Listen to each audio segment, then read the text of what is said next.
Hello, नमस्कार. श्री स्वामी समर्थ. तर आज आहे नवरात्रीचा 9वा दिवस म्हणजेच नवमी. आजचा शुभ रंग आहे गुलाबी आणि आजचं आईचं रूप आहे सिद्धिदात्री. तर आज देवीला तिळाचा नैवेद्य अर्पण करतात, पण मी देवीला चण्याची भाजी, पुरी आणि मिठाईचा नैवेद्य दाखवणार आहे. तर काल आम्ही कालिकेला म्हणजेच आमचे नाशिकची ग्रामदैवता आहे तिथे गेलो होतो. तेथूनच हा मी प्रसाद आणला होता.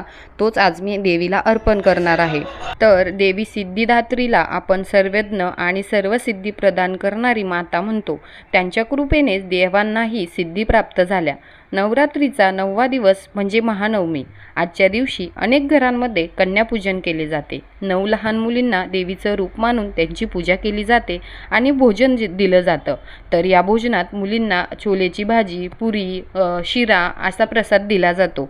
तर हा दिवस सिद्धीची प्राप्ती आणि सर्व इच्छा पूर्ण करणारा आहे. आजच्या पूजेने तुम्हाला ज्ञान, यश आणि आनंद मिळेल. तर या 9 दिवसांच्या आध्यात्मिक यात्रेने आपल्याला खूप काही दिलं. देवी सिद्धिदात्री तुमच्या सर्व अडचणी दूर करो हीच प्रार्थना. तर हा होता 9व्या दिवसाचा छोटासा व्लॉग. तुम्हाला हा व्हिडिओ कसा वाटला मला कमेंट करून नक्की सांगा. भेटूया पुढच्या नवीन एका व्हिडिओत. तोपर्यंत जय माता दी.